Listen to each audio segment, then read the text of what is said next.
Bom, a gente vai mostrar agora uma imagem aqui que, de certa forma, nos dá um alento depois de tudo que a Luciana noticiou aqui.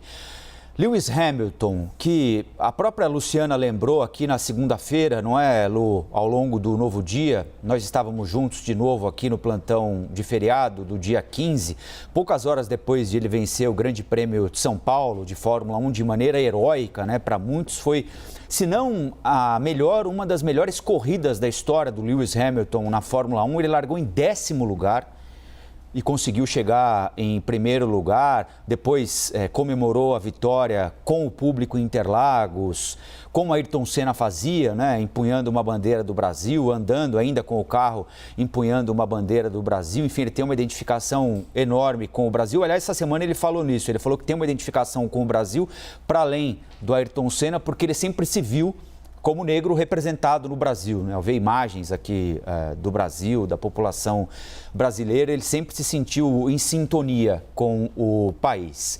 É alguém que também empunhou e não fez questão de se esconder no momento em que o movimento negro fez uma série de protestos contra assassinatos cometidos por policiais brancos.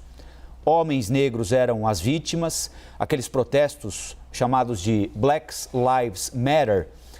Lewis Hamilton não se furtou a assumir o papel que ele entende lhe cabe, do ponto de vista de um negro de absoluta importância pela imagem pública internacional que obteve, e fazia protestos sempre antes do início das provas de Fórmula 1, muitas vezes desacompanhado dos próprios colegas, né, de outros pilotos que não concordavam com os protestos. E agora, mais uma vez consciente do papel que exerce, e infelizmente são poucos atletas que têm essa consciência, mas Lewis Hamilton tem. Ele está participando dos treinos para o Grande Prêmio do Catar, que ocorre agora neste fim de semana. E ele entrou na pista com um capacete colorido, como a gente está vendo aí, olha, são as cores do arco-íris, numa manifestação de apoio à comunidade LGBTQIA+, perseguida em inúmeros países do mundo, dentre eles o Catar. É mais uma vez em que Lewis Hamilton se manifesta a respeito dessa questão.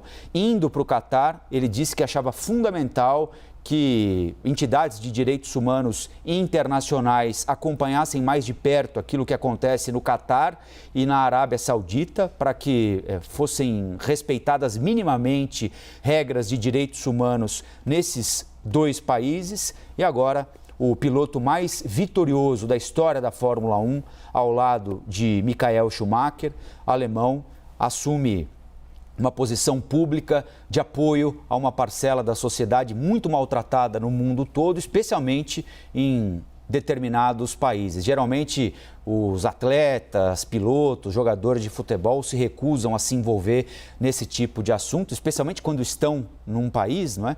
Lewis Hamilton, não. Esse é corajoso, tem consciência do papel que exerce, da função que assumiu, de quanto é símbolo para muita gente no mundo. E uma lembrança, no ano que vem tem Copa do Mundo no Catar a partir de novembro.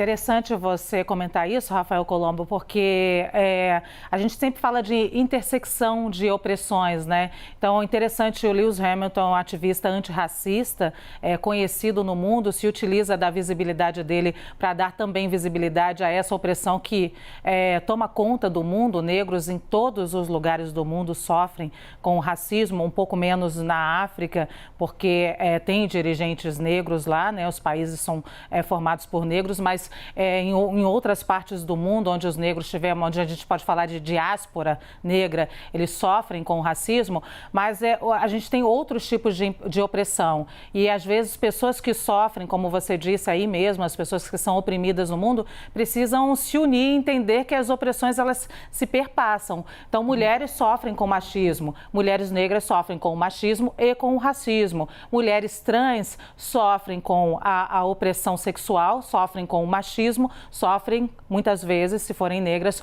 com o racismo. Então, quando o Lewis Hamilton faz esse aceno aí com também o respeito à diversidade de orientação sexual, é importante para a gente entender que pessoas que sofrem opressões precisam entender que as opressões são de, às vezes, um único grupo que quer, um grupo homogêneo que quer ter o poder, né? Muitas vezes são um único grupo em boa parte do mundo e o mundo está tendo uma guinada ao conservadorismo contra avanços de outros grupos, pautas que conseguiram direitos nos últimos anos e nas últimas décadas. E repito aqui o que nós dissemos nesta semana. Se você está incomodado por nós estarmos falando sobre esse assunto, se você está com algum desconforto, ai que besteira, ai que bobagem, talvez você seja o agressor.